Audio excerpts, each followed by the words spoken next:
साथियों, एक बहुत बड़ी घटना हमारे टिहरी गढ़वाल जिले के प्रताप नगर में एक जो घटना विगत दिनों घटी थी, उसी के चलते कल 22 जून 2026 को जब भीम आर्मी के लोग उस परिवार को न्याय दिलाने के लिए उस परिवार की पीड़ा दर्द समझने जब टिहरी गढ़वाल प्रताप नगर पहुंच रहे थे, तो कुछ असामाजिक तत्वों द्वारा उनको रोकने का कार्य किया गया और इतने भीड़ में उनका विरोध प्रदर्शन करने इकट्ठे हो गए। मैं ये पूछना चाहता हूँ, चाहे कोई भी जाति का हो, अगर इस प्रकार की जघन्य अपराध, इस प्रकार की निर्ममता बर्बरता से कोई किसी की हत्या करता है, हमको किसी भी जात पात को ना देखते हुए हमको उस हत्यारों के खिलाफ आवाज़ बुलंद करनी चाहिए, ना कि जो उस पीड़ित परिवार के को सांत्वना देने के लिए, दर्द पीड़ा समझने के लिए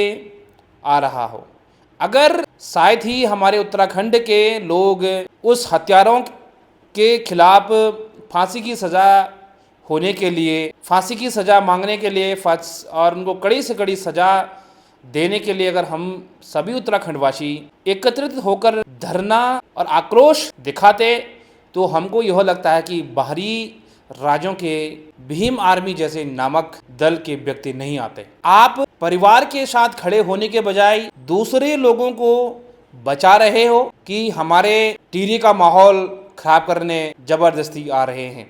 मैं मानता हूँ जबरदस्ती आ रहे हैं, लेकिन हम उत्तराखंडवासी ही नहीं हैं, हम जातियों में विभाजित हो चुके हैं। अगर हम इस जात पात को ना देखते हुए उस हत्यारे परिवार के खिलाफ जन आक्रोश और उस पीड़ित परिवार को न्याय दिलाने के लिए एक हो जाते, तो शायद ही बाहरी राज्यों के कोई भी दल या संगठन आता, क्योंकि हम यहाँ पर जात पात करने में व्यस्त हो चुके हैं और जात पात करने के साथ ही जो लोग उनके साथ देने के लिए आ रहे हैं पीड़ित परिवार के साथ, उनको ही रास्ते में रोका जा रहा है। आप इस भीड़ को देखो।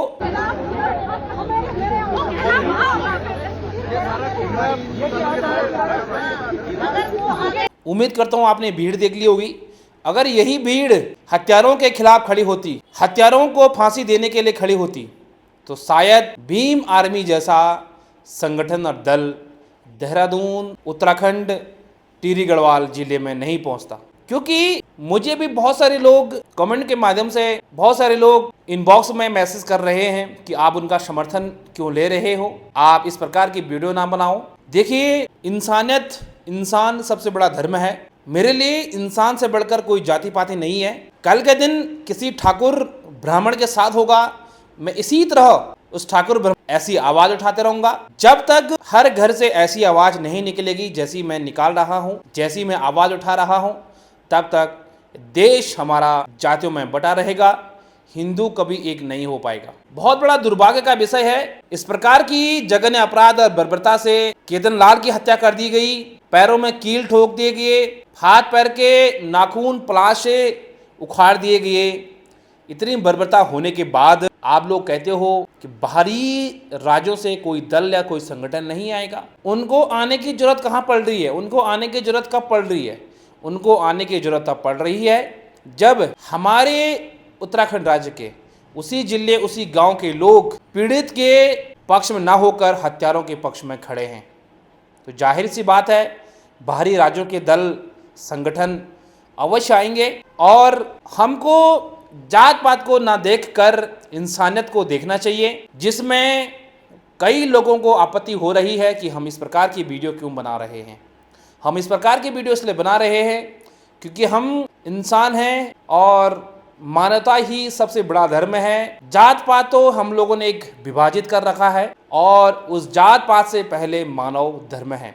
अगर मेरे पास कोई अगर अभी ब्राह्मण या कोई राजपूत आता है, तो क्या उसकी आवाज़ नहीं उठाऊंगा? मैं उठाऊंगा। मैं इंसान हूँ, मेरे सभी चाहने वाले मुझे स्नेह करते हैं, मुझे प्रेम करते हैं, और क्योंकि आज मेरी आवाज़ इतने लाखों लोगों तक पहुंच रही है, तो कहीं न कहीं इसका श्रेय मेरी उत्तराखंड के सम्मानित देवतुल्य जनता है, चाहे वो किसी भी जाति, किसी भी धर्म से हो। और जिस हिसाब से यह भीड़ एकत्रित होकर नारेबाजी कर रही है, अगर यही भीड़ आरोपियों और हत्यारों के खिलाफ होती तो शायद ही ये समाज मटने से रुक जाता और ये समाज जाति पाति को ना देखते हुए एक होकर सुदृढ़ होकर पूरी ताकत के साथ उन हत्यारों को फांसी की सजा मिलती। लेकिन बहुत सारे अराजक, बहुत सारे असामाजिक तत्व पीड़ित परिवार के खिलाफ हैं और सरासर लगातार केतन को गलत ठहरा रहे हैं कि अगर रात में ऐसी जाओगे तो ऐसी मारे जाओगे, ऐसी तुम्हारी गर्दनें उड़ाई जाएगी। तो हम इसकी घोर निंदा करते हैं कि इस प्रकार की मानसिकता वाले लोग कभी भी समाज को एक नहीं कर सकते हैं और हमेशा उनके मन में जात पात ही रहेगा। मानवता बिल्कुल खत्म हो चुकी है इस प्रकार के मानसिकता वाले लोगों में। और हमको यह प्रतीत होता है कि हमको सबसे पहले अपने राज्य को, राज्य के लोगों को, जिले के लोगों को, गांव के लोगों को जात पात की करो विदाई, हम सब हिंदू भाई भाई। जब तक इसको हम अपने अंदर से नहीं समझेंगे और ग्रहण नहीं करेंगे तब तक इस प्रकार की जात पात और इस प्रकार के जघन्य अपराध होते रहेंगे। तो जो ये भीड़ हत्यारों के पक्ष में थी, इस भीड़ से मैं बहुत आहत हूँ कि हमारे उत्तराखंड देवभूमि में इस प्रकार के घटना होने के बाद भी, इस प्रकार के हत्या करने के बाद भी लोग समर्थन करने के बजाय उस परिवार का विरोध कर रहे हैं। बहुत शर्म की बात है। बाहरी राज्यों को आवश्यकता तब पड़ी जब आप लोगों की भीड़, जो भीड़ दिख रही है, ये भीड़ हत्यारों के पक्ष में थी, तब बाहरी राज्यों के लोग उस परिवार के साथ, उस परिवार का दर्द पीड़ा समझने के लिए आने को मजबूर हुए। अगर हम एक मिसाल पेश कर देते, एक उदाहरण पेश कर देते, हमारे उत्तराखंड के टिहरी जिले के प्रतापनगर गांव में इस प्रकार के जो बर्बरता से हत्या की गई, उस हत्यारों के खिलाफ इस प्रकार का जन आक्रोश होता तो क्या पता बाहरी राज्यों के लोग नहीं आते। और आप लोग अपनी अपनी राय कमेंट बॉक्स में अवश्य दें। आपको कुछ विचार साझा करने हो तो कमेंट बॉक्स में अवश्य करें।